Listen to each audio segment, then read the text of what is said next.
Haleluya. Silakan duduk Bapak Ibu dikasih Tuhan Yesus. Shalom. Haleluya. Tanpa terasa masuk bulan Agustus, tahun kemerdekaan, bulan kemerdekaan ya, tanggal 17 nanti saya yakin bulan ini banyak tema-tema yang luar biasa.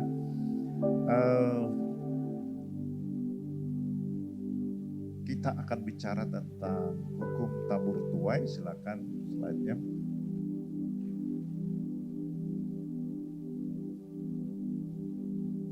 Mengerti cara berkat Tuhan bekerja. Setiap minggu kita terima berkat dari Tuhan.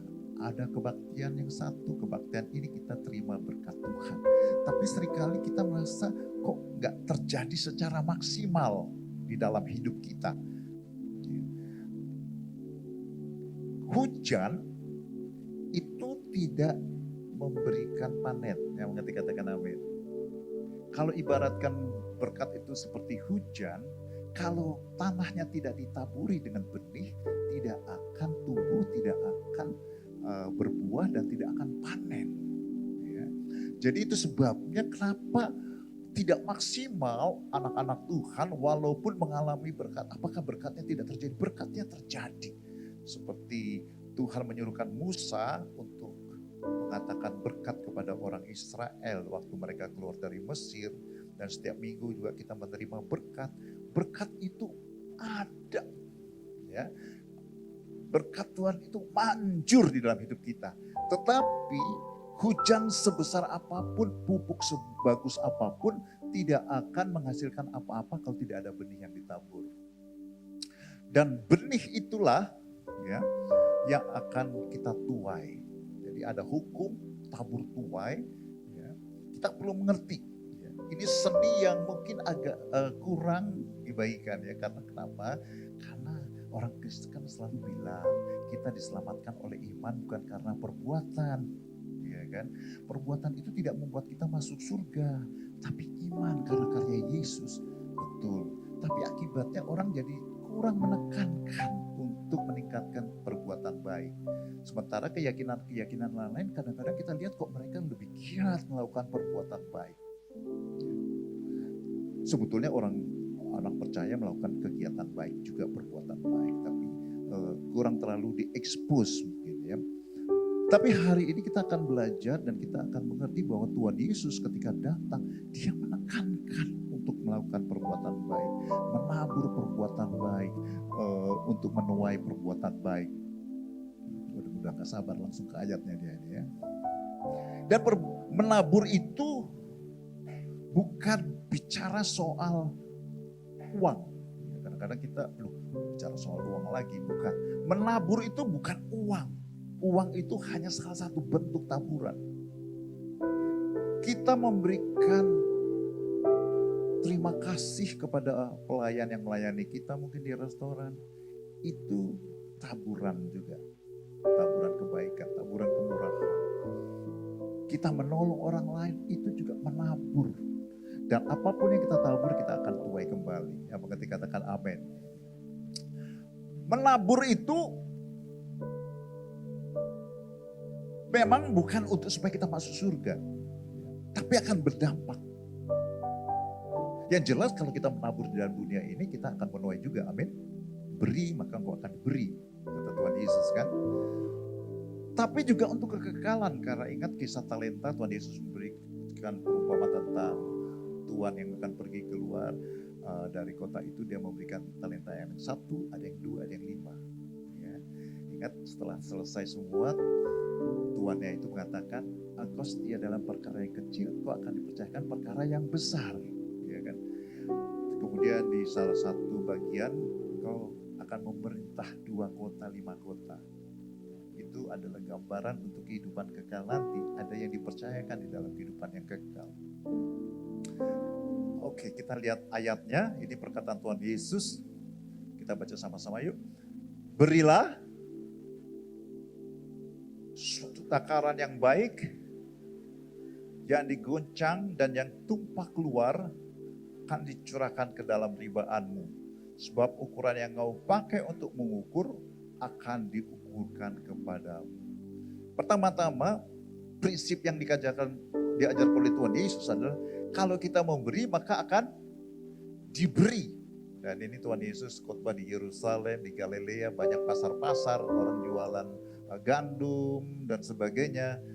Dan itu pakai takaran ya. Kalau di Jakarta mungkin udah jarang lihat ya. Dulu waktu saya kecil di Solo kalau kita beli beras itu ada alatnya ditakar gitu ya. Apa namanya? Di liter gitu ya. Jadi kalau penjualnya baik itu, kalau penjual yang pas-pasan tuh nanti supaya nggak rugi nanti digeser gitu. Jadi pas benar-benar setutupnya gitu. Tapi kalau tadi digoncangkan tuh supaya padat gitu ya. Bahkan sampai melimpah-limpah. Artinya apa? Tuhan Yesus mengajarkan kalau kita memberi, pemberian itu akan berlimpah-limpah dalam hidup kita. Walaupun coba lihat tadi ayatnya lagi. Ukuran yang kamu pakai untuk mengukur akan diukurkan kepadamu. Berlimpah-limpah betul, tapi ya sesuai dengan ukuran kita. Kalau kita kasih seliter, ya ukuran patokannya yang seliter itu, walaupun berlimpah dari 1 liter. Tapi kalau 10 liter, akan menerima 10 liter. Gitu ya. Jadi dalam hidup ini, Bapak Ibu sekalian, ini kita perlu pegang sekali. Ini seni yang hilang dari kekristenan. Ya. Dan sekali lagi bukan hanya memberi dalam bentuk uang di gereja, bukan. Tuhan Yesus, nanti kita akan baca ayatnya. Tuhan Yesus itu mau kita seperti Bapa di surga. Yang murah hati. Ya, dikatakan Bapa di surga itu menerbitkan matahari kepada orang yang baik dan orang yang jahat. Menurunkan hujan kepada orang yang baik dan orang yang jahat. Jadi gak pilih-pilih Tuhan Bapa kita. Dan nanti kita baca ayatnya. Tuhan Yesus mau kita seperti Bapa yang seperti itu. Tidak prejudis. Tidak membeda-bedakan. Tidak diskriminasi. Yang pemurah. Dan Tuhan Yesus nanti katakan supaya kamu seperti anaknya si Bapa. Jadi orang melihat kita itu melihat Bapa di surga sedikit banyak. Itu yang Tuhan mau. Ya, jadi caranya bagaimana ya? Ya dengan memberi, karena Allah kita memberi kehidupan kepada kita. Amin. Yang paling terkenal, dia memberi anak yang tunggal untuk menebus dosa kita. Bapa di surga Allah kita itu selalu memberi. Itu ciri yang harus dimiliki oleh kita. Lihat kiri kanannya, kamu kelihatannya seperti seorang pemberi. Amin. Seperti papamu, Bapa di surga.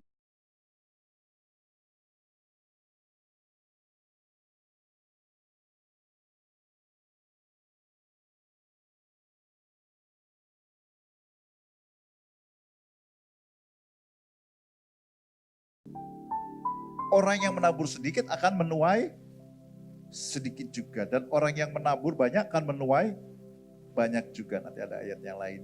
Tapi ini kita mau menekankan soal jumlah.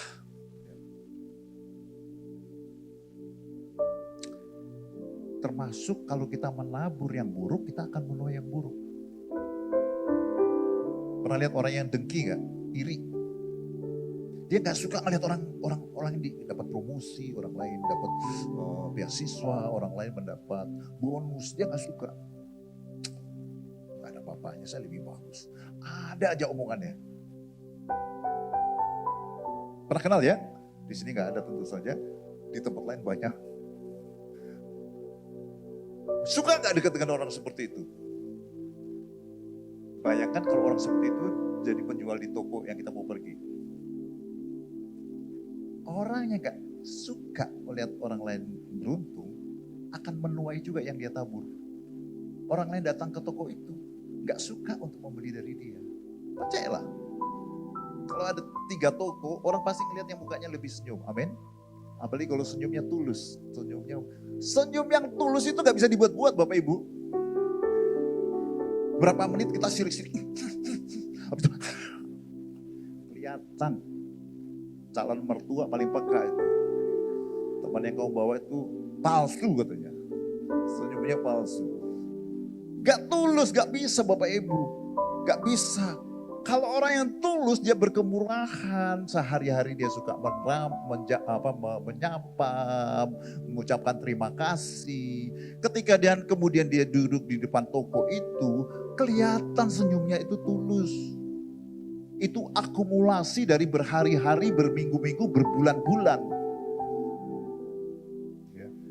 Ada aura kemurahan hati yang akan dia tuai. Ketika orang membeli, kalau bos melihat karyawan seperti itu, pasti dia yang dipilih, dipromosi. Dapatkan bonus. Jadi apa yang kita tabur itu bukan hanya untuk sementara saja, tapi untuk terusnya. Kita kadang-kadang gak tahu, firman Tuhan katakan kita tabur di sini, kita tuai di sana. Ya. Ini juga alasan kenapa banyak anak Tuhan sekalipun tidak menuai berkat yang dia janjikan oleh Tuhan. Karena kalau lagi butuh saja kemudian melakukan hal-hal yang baik. Tidak setiap hari dia membangun dirinya untuk menjadi orang yang suka memberi. Bukan hanya, sekali lagi ketika kita bilang memberi, bukan ukurannya uang, memberi senyum, memberi pujian, memberi hiburan kepada orang yang susah, menyapa, ya, menolong dalam bentuk apapun. Dan yang menabur sedikit akan menuai sedikit. Hari-hari ini gereja Tuhan harus lebih banyak, lebih sering.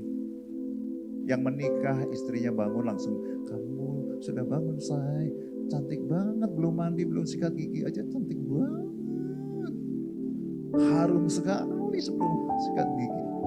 Apalagi setelah sikat gigi. Ketika dibikin masak, enak sekali. Oh bukan saya yang masak, Mbak di belakang. Hebat sekali manajemennya. Apa susahnya sih kasih pujian? Orang itu haus pada pujian. Ada yang kesini gak perlu pujian. Ada orang yang sampai nangis. Udah lama saya gak pernah dipuji katanya. Aduh, betapa sepinya, lonely-nya, betapa keringnya hidup ini Bapak Ibu sekalian. Kadang-kadang kita gak menyadari. Coba renung deh, kapan terakhir dipuji? Bisa jadi seminggu yang lalu Pak. Siapa? Orang yang sama. Bahkan setelah seminggu gak ada yang muji. Gak setiap hari gak ada yang muji, padahal muji itu gak keluar duit. Kesempatan bagi kita untuk menabur pujian, amin. Yang pertama, hukum tabur tuai. Tadi kita sudah baca sedikit. Ya. Nah ini tadi dari Rasul Paulus yang saya ingin bagikan sebetulnya. Jangan sesat, Allah tidak membiarkan dirinya dipermainkan. Karena apa yang ditabur orang, itu juga yang akan dituainya. Sebab barang siapa menabur dalam dagingnya, ia akan menuai kebinasaan dari dagingnya. Tetapi barang siapa menabur dalam roh, ia akan menuai hidup yang kekal dari roh itu. Janganlah kita jemu-jemu berbuat baik, karena apabila sudah datang waktunya, kita akan menuai jika kita tidak menjadi lumah. Kalau kita menabur benih, kira-kira besok langsung kita tuai enggak? Belumlah, sabarlah biar hujan turun. Benih itu jadi tunas, tumbuh, besar, baru berbuah. Baru kita bisa tuai ketika buahnya udah matang. Maka itu kita berbuat baik itu, menabur kebaikan itu banyak. Karena yang kita tabur sekarang mungkin baru kita tuai kapan? Tapi yang kita tabur 5 tahun yang lalu, itu kita akan tuai. Amin. Saya ingat ibu saya pernah cerita, dulu waktu bapak saya jadi atase di Tokyo, di Jepang, ada orang yang sakit datang. Lalu tanpa pamrih orang tua saya itu bantu cari rumah sakit, dokter, dan sebagainya. Dan suatu waktu beberapa tahun kemudian bapak saya, ibu saya sudah pensiun. Ibu saya pergi ke suatu tempat dan diterima dengan baik, bahkan disediakan akomodasi dan sebagainya. Kemudian Tuhan ingatkan kepada dia, apa kebaikan yang kamu lakukan dulu itu, kamu tuai sekarang. Banyak sekali Bapak Ibu sekalian, yang kalau kita renung-renungkan, kok kita mengalami ini. Lalu Tuhan ingatkan, ingat gak dulu kamu menolong siapa? Itu kamu tuai sekarang. Ada 3 hal ya. Kalau kita menabur kebaikan, kita ramah kepada orang lain. Ya, saya tadi kasih contoh, sikap ramah yang tidak dibuat itu akan memancar seperti atmosfer, seperti aura. Kalau jualan orang suka berdagang dengan dia. Kalau kita kerja, bos, rekan itu suka bekerja sama. Kalau semua orang bekerja samanya baik, kira-kira lebih lancar atau lebih sulit? Lebih lancar. Tapi kalau orang yang gak disukai orang lain, kerja yang gampang juga semakin susah karena orang tidak mau kerja sama dengan kita. Atau kerjasamanya tidak dengan sepenuh hati. Yang ketiga adalah kejahatan. Tadi contohnya kalau orang yang jutek, iri sama orang lain, itu kelihatan dalam mukanya dan dia akan tabur. Dan dia akan tuai. Ada orang yang suka ganti-ganti pacar, playboy. Dia bilang, oh enak loh, pacar gue banyak, begini. Nanti dia akan tuai ketika mereka menikah. Atau dia menikah, akhirnya dijatuh cinta kepada seseorang. Yang biasa playboy, kegenitan ini kira-kira bisa menghilangkan enggak kebiasaan kegenitannya? Sulit sekali. Walaupun dia mungkin berusaha dengan sungguh-sungguh, akhirnya nanti affair, rumah tangganya hancur. Iya kan, rumah tangga hancur biasanya dampaknya ke bisnis, pekerjaannya hancur, kehidupannya hancur. Orang nggak ngerti bahwa itu taburan yang dia lakukan mungkin belasan tahun yang lalu. Berplayboyan. Segala macam. Ya, menipu orang. Oh, nanti suatu waktu katanya hebat dia, nanti akan ditipu. Maki-maki orang di kendaraan. Kira-kira apa tua ya? Ya macam-macam, segala yang jahat, segala yang buruk, itu sewaktu-waktu pasti akan dituai. Harus ngerti itu. Ya, karena firman Tuhan bilang, jangan salah. Ya. Orang yang menabur dalam dagingnya, itu juga akan dituai. Dia menuai kebinasaan dari dagingnya. Bahkan Tuhan bilang, jangan sesat, Allah tidak membiarkan dirinya dipermainkan. Ini seolah-olah hitungan-hitungan yang penting di mata Tuhan, gak main-main. Kebaikan yang kamu tabur, kamu akan tuai. Kelihatannya mirip ajaran lain, ya Pak ya karma-karmaan. Ini yang orisinil, yang lain ori. Ini yang ciptakan langit dan bumi yang bikin ini, bukan siapa-siapa. Sebelum segala sesuatu ada, dia sudah ada. Amin. Ini yang ori. Yang di tengah tadi, kelalaian. Ya, kenapa Tuhan ingatkan, coba boleh tampilkan. Kalau kebaikan ya ngertilah Pak, kejahatan, udah ngertilah. Tapi ada juga yang disebut kelalaian, kealpaan, idleness. Ya, pengangguran. Sorry, istilahnya terjemahannya kurang. Kalau kita tidak mengapa-ngapain, kitab Amsal bilang, nanti pada waktu musim dingin dia akan kelaparan. Ya, banyak sekali ayat-ayatnya di kitab Amsal ya. Artinya gini Bapak Ibu sekalian, saya nggak pernah jahat. Ya berbuat baik. Ya mungkin saya tidak seperti siapa misionaris pergi sampai kemana menolong orang. Tapi saya tidak berbuat jahat. Tapi kenapa saya tidak maksimal mengalami semua kemurahan, kebaikan, janji-janji Tuhan di dalam firman Tuhan. Satu hal yaitu kealpaan, idleness, lalai, gak melakukan apapun dengan talenta yang diberikan. Ingat kisah talenta, orang yang dikasih talenta 1, dia simpan di tanah kan. Padahal kalau dia investasikan kepada yang punya 5 ini, titip 5 ini, dia pasti dapat sedikit banyak bagiannya kan. Tapi dia tanam di tanah. Lalu apa kata Tuhan Yesus? Kata Tuhan yang tentu saja itu mewakili sikap Tuhan. Hamba yang malas dan jahat. Jadi Tuhan itu mendampingkan kata malas itu dengan jahat. Karena kemalasan si hamba itu didasari karena dia jahat. Dia bilang, dia mikir Tuhan ini ngapain? Ya. Saya berusaha gitu, dia pergi aja kemana? Ya, mungkin perkataannya berbeda lah ya. Tapi intinya Dampaknya adalah dia tidak mau menginvestasikan talentanya itu karena dia jahat. Sementara hamba yang dikasih 2 dan 5 dikatakan hambaku yang baik dan setia. Kesetiaan si hamba ini karena dia baik. Maksudnya baik, pikirannya baik terhadap Tuhannya. Bapak Ibu sekalian, banyak orang tidak mengalami kebaikan Tuhan, mungkin bukan karena dia berbuat jahat. Oh, saya tidak banyak berbuat jahat, mungkin saya merasa kita tidak ada jahatnya sedikit pun. Tapi kita lalai dalam mengembangkan apa yang Tuhan taruhkan dalam diri kita. Kita tidak akan menuai. Dan sebetulnya kalau di mata Tuhan ini kejahatan.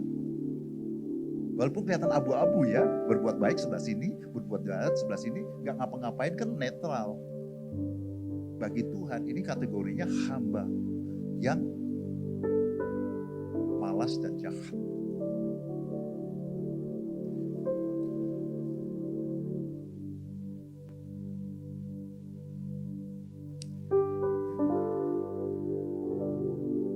Apa yang akan kita tabur? Kita langsung ke bagian 2, hukum tabur tuai, berbagai cara menabur dan menuai. Ya, mungkin Bapak Ibu pikir bahwa pasti ini soal ini. Tuhan ingatkan 2 hal ini, 2 ayat ini.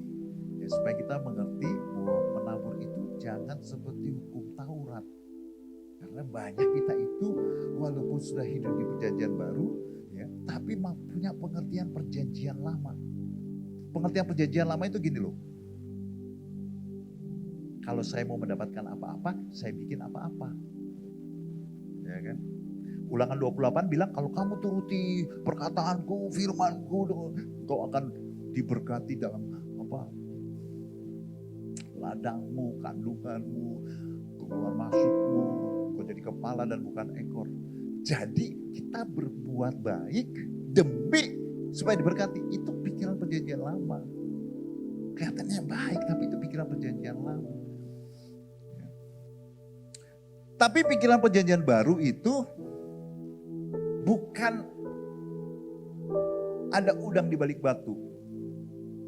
Bukan karena ada keinginan maka kita berbuat seperti itu. Nah, ini contohnya dari Samuel yang sebetulnya ayat yang berbeda menggambarkan sikap atau prinsip yang dipegang Tuhan Yesus. Samuel tahu ya kisahnya ya. Orang ibunya gak punya anak, sementara madunya sudah punya anak banyak. Dia nangis di bait Allah, kemudian Imam Eli bilang, tahun depan kamu udah punya anak. Lalu anak itu dipersembahkan kepada Tuhan, dan kemudian Hana mendapat banyak anak lagi. Tapi Samuel yang muda itu semakin besar dan semakin apa?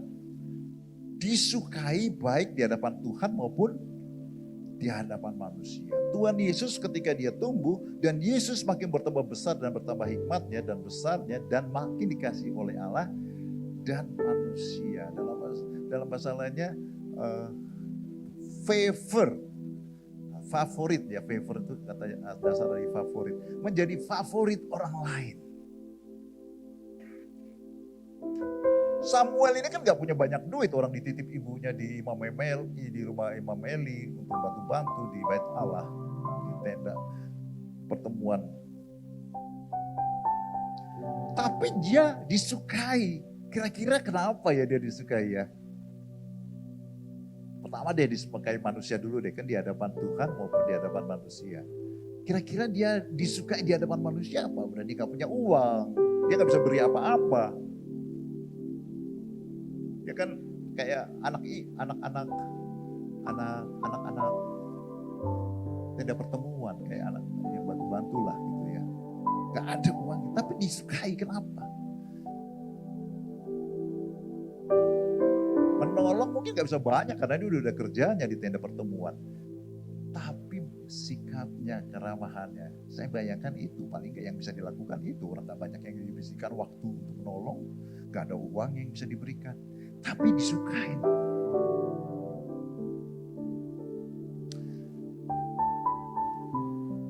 Jadi kita gak usah patokkan mau memberi apa, menabur apa, tapi be a person, ya, favored by God and man. menjadi orang yang disukai sekeliling kita dan disukai oleh Tuhan. Itu tujuannya, dengan sendirinya kita akan menabur. Amin. Keramahan, suka memuji, suka menyapa, suka menolong kalau bisa. Itu menjadi bagian dari seseorang. Kenapa? Kalau kita patok-patok, ya, seminggu saya akan memberi sekian rupiah, seminggu saya akan memberi sekian jam, sekian menit untuk ikut yayasan ini. Itu kelihatannya baik, Bapak Ibu sekalian. Tapi kita bisa jadi seperti orang Farisi. Bapak Ibu mau tanding sama orang Farisi, kalah. Dia puasa 2 kali seminggu. Dari pagi sampai malam. Dia memberi perpuluhan. Hitungannya sampai jelimet detil. Dia hafal ayat-ayat. Berapa ayat hafal? 1 Pak. Tapi itu juga lupa. Dia harus hafal Bapak Ibu sekalian. Tapi kalau udah jadi Farisi itu, dia harus hafal. Berapa buku? Dari Taurat, Perjanjian Lama. Bagus kan kelihatannya kan? Ibadahnya kan? Hebat kan kelihatannya ya? Tapi dibilang Tuhan Yesus apa? Ini seperti kuburan ini. Di luarnya kelihatan putih, dikapurin, dalamnya tengkorak dan tulang-tulang. Habis itu banyak lagi. Ya, kemarahan Tuhan Yesus dilimpahkan kepada orang Farisi. Walaupun mereka berbuat banyak kebaikan.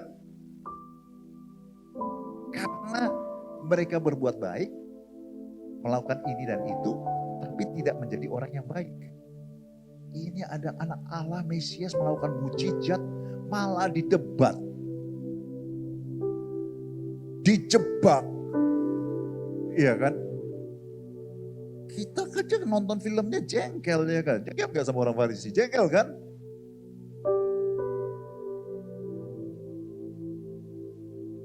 Tapi jangan-jangan kita juga kadang-kadang jadi kayak orang Farisi, bahaya tuh. Apalagi kalau yang ngomong suami kita, orang Farisi atau istrinya. Bapak ini orang Farisi atau anaknya, waduh susah itu Bapak Ibu sekalian. Kenapa? Mereka pusat kepada melakukan, tapi tidak menjadi orang yang baik. Kalau dia ahli agama, ada Tuhan Yesus disambut dong. Iya kan? Taruhlah ini ajarannya agak beda. Ya diajak ngobrol lah. Ya kan? Tanya jawab dengan baik-baik. Dihidangkan teh lah, inilah. Bukan dihina-hina. Bahkan akhirnya dibunuh. Dengan jebakan dan tipuan. Bisa kebayang gak? Jangan sampai kita mengikut Tuhan Yesus. Kita mulai melakukan ini, itu. Tapi kita tidak menjadi orang yang disukai manusia dan oleh Allah. Teman kita jengkel sama kita. Bos kita jengkel sama kita. Orang tua kita jengkel sama kita. Rekan pelayanan menjauh dari kita. Semua orang gak comfortable dekat-dekat dengan kita. Jadi disukai oleh manusia dan disukai Allah. Disukai oleh Allah tentu saja kalau dia melakukan firman Tuhan, menyukai, dekat dengan Tuhan dan seterusnya. Ayo kita lihat contohnya Abraham dan Lot. Ada satu ukuran yang gampang ya untuk melakukan kebaikan ya. Kadang-kadang istilah yang gampang itu melakukan hal-hal yang pantas. Kita mengerti kepantasan lah. Ya, kadang-kadang saya mikir ya, ada rekan-rekan dulu pelayan sini, habis itu tidak pelayanan lagi, nggak kulun-kulun.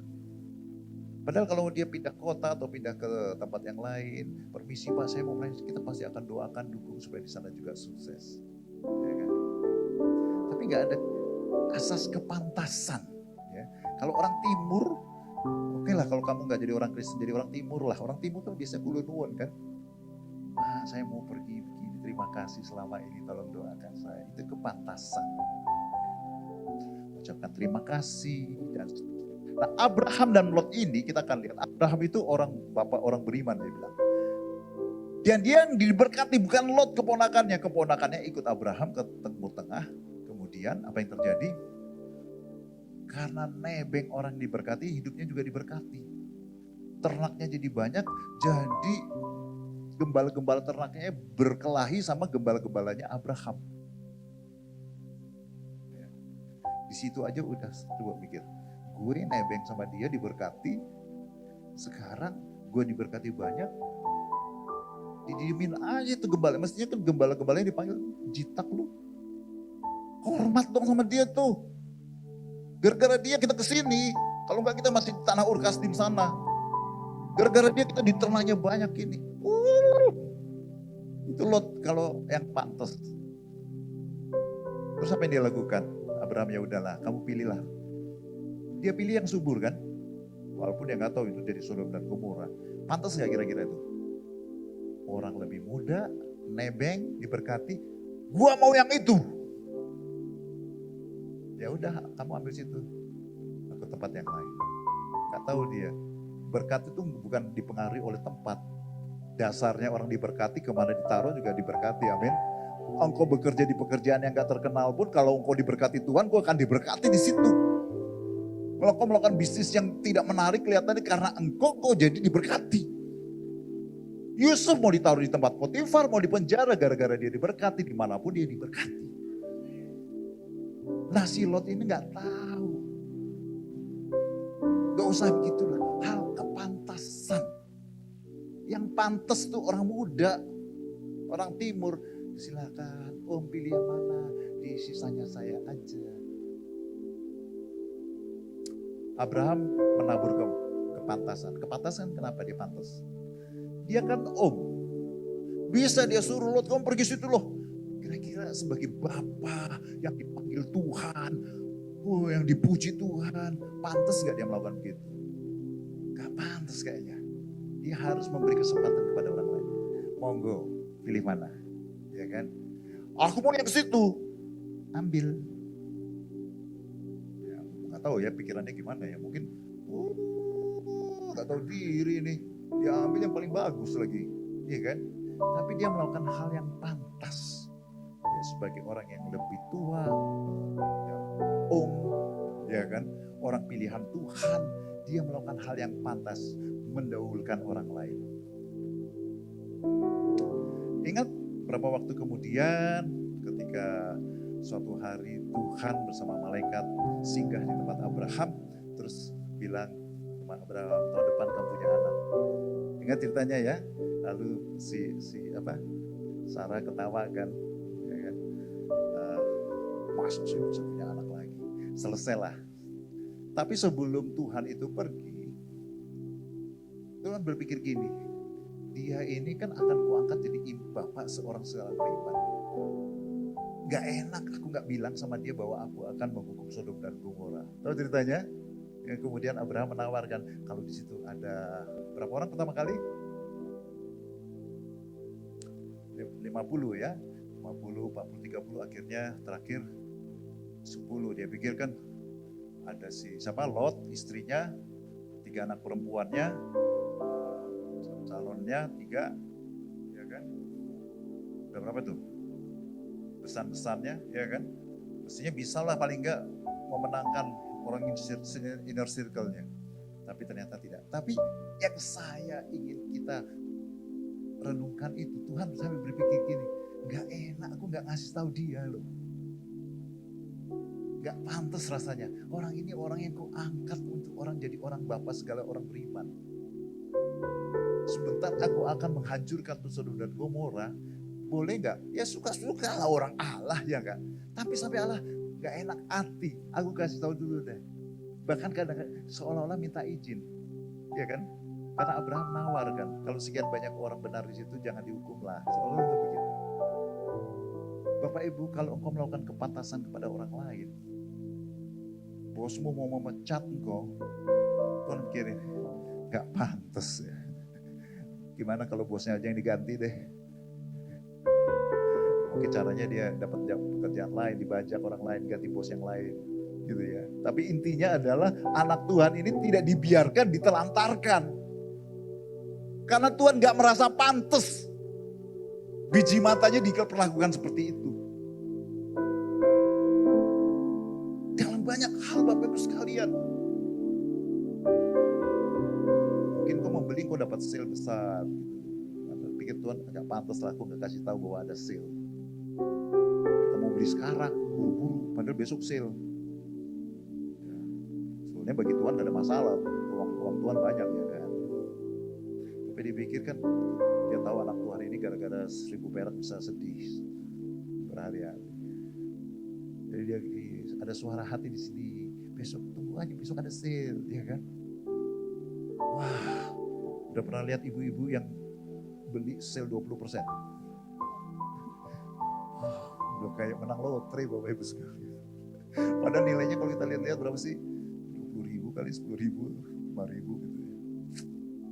Makanya kalau istri saya melihat itu saya bilang, hebat. Karena bagi dia sukacita dapat sale 5.000 perak di Shopee. Sukacita manusia gak bisa diukur Bapak Ibu sekalian, ya kan? Jangan kita meremehkan, ya kan?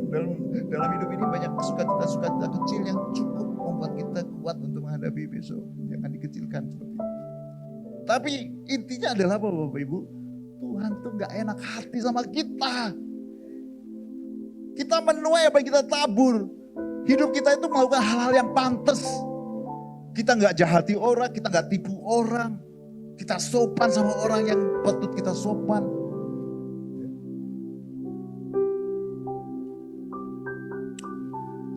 Janda Sarfat ini kalau ada organisasi perlindungan wanita dan anak nih kali Elia bisa di demo besar-besaran ini. Seorang nabi minta kepada janda dan anak yang punya sedikit. Sosial media langsung rajam dia. Tapi masalahnya kalau kita lihat firman Tuhan, itu cara Tuhan untuk memberkati janda itu dan anak itu, amin.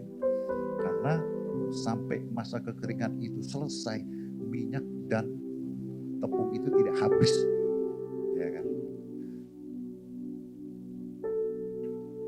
Janda ini menabur ketaatan. Kalau kita lihat firman Tuhan, Tuhan bicara kepada Elia, aku sudah berbicara kepada seorang janda. Artinya sebelum Elia datang, Tuhan sudah berbicara entah melalui mimpi, entah suara apa. Saya yakin mimpi. Nanti ada orang bapak, mukanya agak sangar. Ya, kalau dia mau ngomong begitu, kamu kasih dia. Gak kelaparan dia. Ya selama ini di sungai Kerit, ya kan, makan dari gagak. Lalu dia datang ke janda itu, ke pintu kota itu dan benar bilang, kasih saya makan. Saya mau makan dan mati abis ini. Memang kekeringannya begitu dahsyat. Kasih. Janda ini kemudian menyiapkan untuk sang nabi. Dan the rest is history. Kisahnya kita tahu. Janda ini dan anak ini diberkati. Ya bahkan anak itu mau mati, dibangkitkan lagi dan seterusnya. Mujizat demi mujizat terjadi. Karena dia menabur satu ketaatan akan Tuhan yang berbicara kepada dia. Kedua, kemurahan hati. Dia mendahulukan memberi kepada seorang nabi sekalipun dia sendiri kekurangan. Menabur itu gak selalu gampang. Yang mati katakan amin. Yang negatif Salomo. Kita tahu Salomo itu istrinya dan concubine-nya apa itu ya. Selir-selirnya tuh 1.000. Udah dilarang Tuhan ngumpulin kuda, dia kumpulin kuda. Dan akhirnya dia menyembah berhala. Memang masa hidupnya kelihatan hebat, jaya. Tapi kita tahu anaknya saja. Anaknya belum cucunya, baru anaknya kerajaan udah pecah belah. 10 pergi ke Yerobeam, 2 untuk anaknya Rehabeam. Dan kemudian bertahun-tahun bergenerasi itu lebih banyak keturunan yang melakukan kejahatan penyembah berhala. Bahkan ya, Yoahas kalau nggak salah ya. Firman Tuhan katakan gini, kejahatan Raja Yoahas itu lebih bejat daripada orang Kanaan yang diusir ketika orang Israel masuk ke tanah perjanjian. Kita tahu orang Kanaan itu untuk diberkati itu anaknya dibunuh di altar penyembahan berhala supaya diberkatin. Itu praktek-praktek di sana.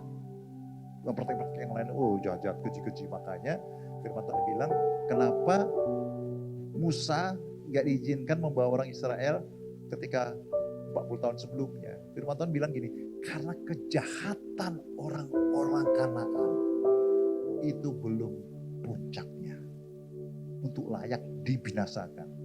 Tuhan adil, gak mungkin Tuhan binasakan suatu bangsa kalau gak benar-benar keji. Singkat cerita, Salomo menuai dari keturunannya. Puji Tuhan. Kemungkinan besar nih, yang terakhir, kemungkinan besar. Kita baca sama-sama ya. Ini perkataan Tuhan Yesus. Perkataan Tuhan Yesus itu semuanya indah. Tetapi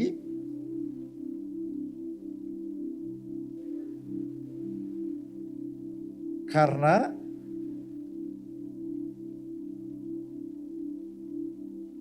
yang menerbitkan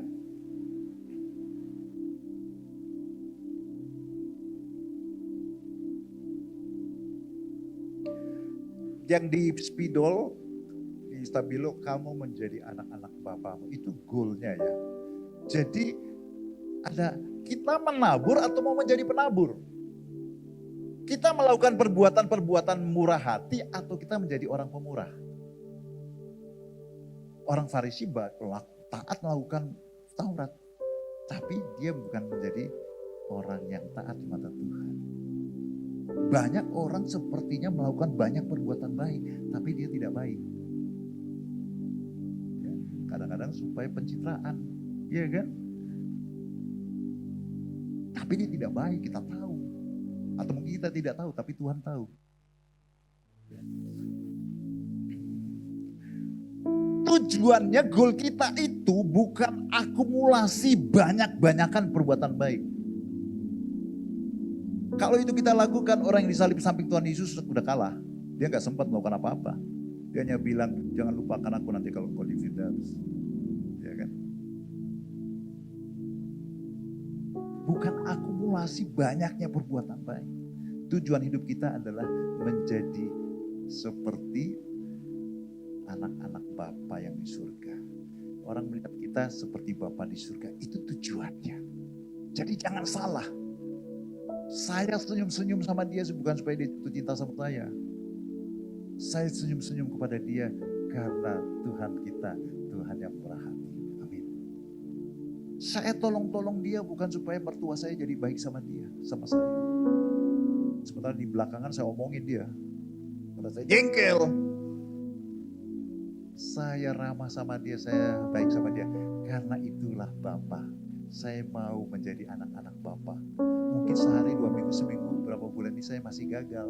Tapi no problem, itu goal saya. Suatu waktu pasti akan menjadi seperti Kristus. Yang penting katakan amin. Menjadi goal, menjadi tujuan. Bukan menabur berapa banyak, tapi saya mau menjadi penabur. Saya mau menjadi orang yang murah hati. Saya mau menjadi orang yang suka menolong. Saya masih gagal, Pak. Latar belakang saya, kampung saya itu orangnya suaranya keras-keras, Pak. Saya iri melihat orang-orang yang dari Jawa, dari dasarnya suaranya dalam, ya Pak, ya Pak. Saya berusaha suara lembut, ya Pak. Ya, ada orang Batak kunjungin itu ya kan, keluarganya di Jawa kan. Saking senangnya mereka teriak. Orang sekampung datang dipikir ada perkelahian. Enggak Pak, kita saking hangatnya. Kayak orang-orang yang seperti itu kalau ngadepin bosnya orang Jawa gitu. Tolong kamu kerjakan nih ya, Dek ya. Ya mau. Pindah ke divisi lain aja deh. Tapi Bapak Ibu yang penting kita punya itikat ingin menjadi seperti Bapa di surga. Amin. Kita fail sekali 2 kali, it's okay. Tujuan kita bukan besok langsung jadi seperti itu. Rasul Paulus bilang, bukannya aku sudah sempurna, tapi aku melupakan yang lalu. Aku mengejar ke depan dan berhari-hari mencapai tujuan. Itu goal kita Bapak Ibu sekalian. Goal kita berkemurahan menabur bukan supaya kita diberkati. Supaya kita menjadi seperti Kristus. Dan dengan sendirinya kita diberkati. Carilah dahulu kerajaan Allah dan kebenarannya. Semuanya itu akan ditambahkan sebagai bonus. Jangan seperti orang dunia. Tuhan Yesus bilang orang dunia itu mencari itu semua. Apa yang bisa dipakai, apa yang bisa dipakai. Pengajaran-pengajaran seperti pengajaran kebenaran. Itu tujuannya itu supaya sukses, supaya ini. Tuhan Yesus bilang, no. Cari kerajaan Allah dan kebenaran. Kerajaan Allah apa? Hidup di mana Allah menjadi raja di atas hidup kita. Itu kerajaan Allah. Dan semua itu akan ditambahkan. Kita dapat Yesusnya, bonusnya segala sesuatu itu ditambahkan sebagai bonus. Enak banget jadi orang Kristen. Amin. Enak banget jadi anak Bapa di surga. Enak banget jadi pengikut Tuhan Yesus. Jadi besok gak usah khawatir, pekerjaanmu, studimu, bisnismu, rumah tangga, masa depan. Masa sih Tuhan gak pikirin? Tuhan tuh gak enak hati. Kalau dia tidak membuat engkau hidupmu mengalami yang saya sudah janjikan. Hidup seperti itu. Mari kita bagi